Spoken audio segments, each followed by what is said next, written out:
Gaza में Israeli पकड़ मजबूत हुई है। नॉर्थ वेस्ट और नॉर्थ ईस्ट में आगे बढ़ रही है आईडीएफ। गाजा मध्य में अल राशिद तक पहुंच गई है आईडीएफ को ग्राउंड ऑपरेशन में इसे बड़ी कामयाबी के तौर पर देखा जा रहा है।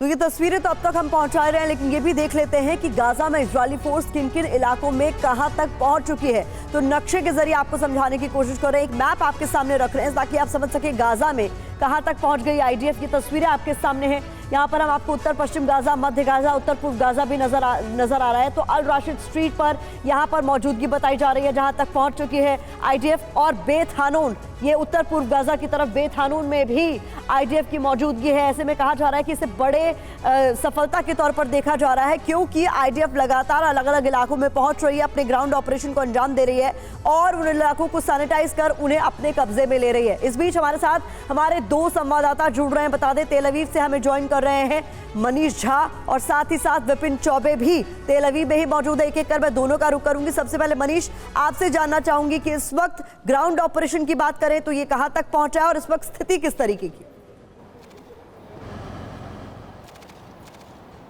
देखिए, ग्राउंड ऑपरेशन की बात करें तो आज 6 नवंबर को अगर आप देखें तो गाजा स्ट्रिप का, खास करके नॉर्थ गाजा का पूरा इलाका, चाहे आप आसमान से हो या ज़मीन से या समंदर से, वो पूरी तरह से इजरायली डिफेंस फोर्स ने घेर लिया है और अब वो अंदर घुसकर अलग अलग इलाकों में अपने ऑपरेशन को अंजाम दे रही है।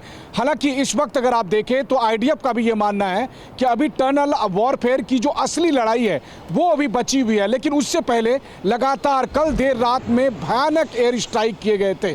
और अब आईडीएफ का यह भी कहना है कि ज़्यादातर लोगों को हमने मोहलत दी थी कि आप निकल जाएं यहाँ से, तो वैसी स्थिति में उनके एयर स्ट्राइक आज भी बहुत तेज गति से जारी रहेंगे। और इस बीच आईडीएफ की कोशिश ये है कि हर उस टनल शाफ्ट को जहाँ से कि हमास के लड़ाके निकल कर आईडीएफ पर हमला करते हैं, उसको ढूंढ कर चुन कर खत्म किया जाए, ताकि आने वाले समय में जब टनल वॉरफेयर हो तो अचानक कहीं से कोई सरप्राइज गुरिल्ला वॉर का सामना आईडीएफ को ना करना पड़े। Important point Manish. और इस बीच चूंकि विपिन ने भी हमें ज्वाइन किया हुआ, विपिन ये समझना चाहेंगे क्योंकि लगातार हमले इजराइल पर भी किए जा रहे हैं और आयरन डोम लगातार उन्हें नाकाम करने की कोशिश भी कर रहा है, जहां आप इस वक्त मौजूद है वहां का सूरत हाल क्या है?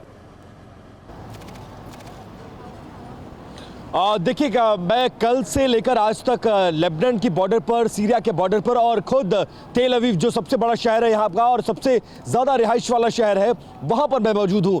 कल से लेकर आज तक मैंने खुद 3 रॉकेट हमले देखे हैं। देखिए, किरेश शिमोना से मैंने ग्राउंड रिपोर्ट भेजी थी, वहां भी मैंने देखा मैतुला जो कि सीरिया का बॉर्डर है, वहां भी हमला किया गया। और रात आते आते जब मैं तेल अवीव पहुंचा तो रॉकेट से हमले यहां भी किए गए और लगातार लगभग 27 ऐसे शहर हैं इजराइल के जहां पर रॉकेट से हमले किए गए और उसको लेकर एयर रेड अलर्ट सायरन लगातार बजते रहे। तो तेल अवीव भी अछूता नहीं है। हालांकि अच्छी बात यह है कि एयर डिफेंस सिस्टम बहुत मजबूत है इजराइल का, या शायद यही वजह है कि आयरन डोम ने लगातार जो रॉकेट्स तेल अवीव की तरफ आ रहे हैं या किरेश शिमोना की तरफ आ रहे हैं या मैतुला की तरफ आ रहे हैं, इन तमाम इलाकों पर उसको निष्क्रिय कर रहा है। लेकिन अब भी युद्ध के 31वें दिन भी जो हमास के लड़ाके हैं वो सरेंडर करने को तैयार नहीं है। रुक कर फायरिंग की जा रही है, चाहे वो ग्राउंड पर हो या एयर अटैक करने की कोशिश हो, लगातार दोनों तरफ से कोशिशें की जा रही हैं।